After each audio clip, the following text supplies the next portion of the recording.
সোমবার থেকে 8 তারিখ অর্থাৎ বুধবার পর্যন্ত তাপমাত্রা কিন্তু বেশ কিছুটা কমে যাবে এই বৃষ্টিপাতের কারণে। বেশিরভাগ জায়গাতেই স্বাভাবিক বা স্বাভাবিকের নিচে নেমে যাবে তাপমাত্রা।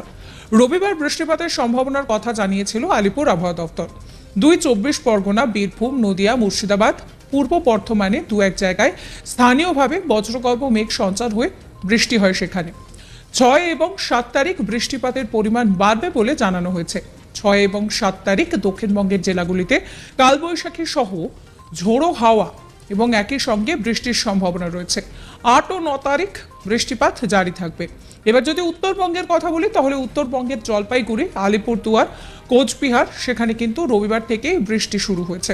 6 থেকে 8 তারিখের মধ্যে তাপমাত্রা অনেকটাই কমবে, প্রায় 4 থেকে 6 ডিগ্রি মতো তাপমাত্রা কমার সম্ভাবনা রয়েছে। ধীরে ধীরে কমে বেশিরভাগ জায়গাতে স্বাভাবিকের কাছাকাছি চলে আসবে বা স্বাভাবিকের নিচেও তাপমাত্রা নেমে আসার সম্ভাবনা রয়েছে।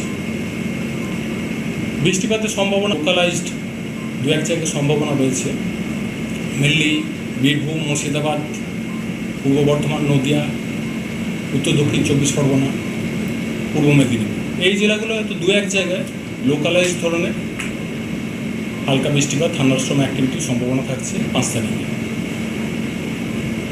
6 থেকে 7 তারিখ ইন্টেন্স স্পেল হওয়ার সম্ভাবনা রয়েছে দক্ষিণবঙ্গের জন্য।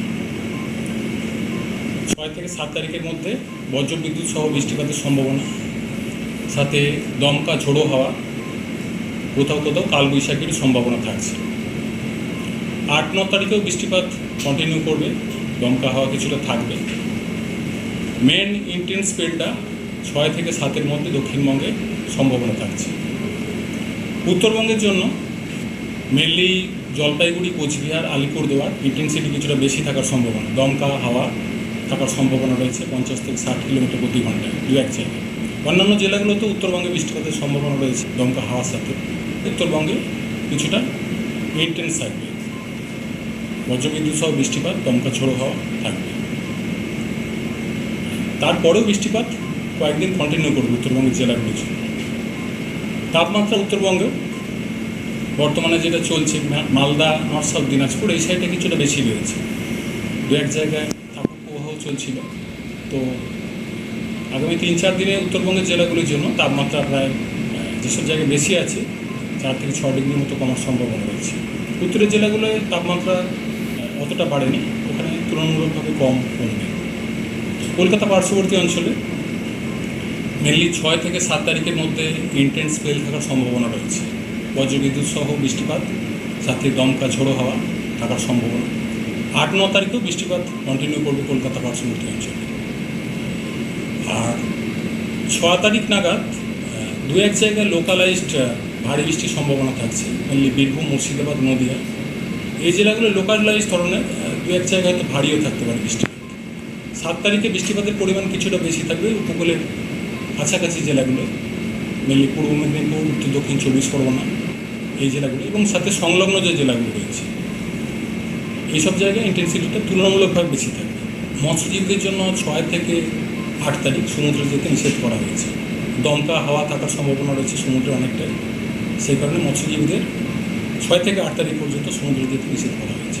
মেনলি এতদিন যেটা চলছিল ড্রাই নর্থ ওয়েস্টার্লি উইন্ড আমাদের এরিয়ার ওপর আসছিল, তো উইন্ড প্যাটার্নটা ধীরে ধীরে চেঞ্জ হচ্ছে, বঙ্গোপসাগর থেকে জলীয়বাষ্পের প্রবেশ ক্রমশ বাড়ছে এবং সেই সাথে আমাদের কাছাকাছি পূর্ণাবর্ত বা নিম্নচাপ অক্ষরেখা তৈরি হওয়ার সম্ভাবনা রয়েছে। সেই সাথে যেহেতু আমাদের হিটিংও চলছিল, একটা গরমটা অনেক বেশি রয়েছে, সেই কারণে এই জিনিসটা এখন ফেভারেবল কন্ডিশান রয়েছে দক্ষিণবঙ্গ, উত্তরবঙ্গ দু জায়গাতে বৃষ্টিপাত, থান্ডারস্টর্ম অ্যাক্টিভিটি এবং দমকা হাওয়া থাকা। বীরভূম, মুর্শিদাবাদ, পূর্ব বর্ধমান, নদিয়া, উত্তর দক্ষিণ 24 পরগনা, পূর্ব মেদিনীপুর এই জেলাগুলো হয়তো দু এক জায়গায় লোকালাইজ ধরনের বৃষ্টির সম্ভাবনা। মেন সিগনিফিক্যান্ট বৃষ্টিপাত যেটা রয়েছে 6 থেকে 7-এর মধ্যে দক্ষিণবঙ্গের জেলাগুলির জন্য সব জেলাতেই বৃষ্টির সম্ভাবনা রয়েছে। 8-9 তারিখেও বৃষ্টিপাত কন্টিনিউ করবে। ইন্টেন্স স্পেলটা 6 থেকে 7-এর মধ্যে বেশি সম্ভাবনা থাকছে দক্ষিণবঙ্গে। তাপমাত্রা ইমিডিয়েট বাড়ার সম্ভাবনা নেই।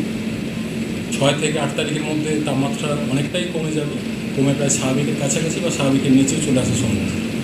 এবং তার পরবর্তী সময় যেহেতু বলা হলো 8-9 তারিখেও বৃষ্টিপাতের সম্ভাবনা থাকছে, তো ইমিডিয়েটলি তাপমাত্রা এখনই বাড়ছে না আগামী 1 সপ্তাহে।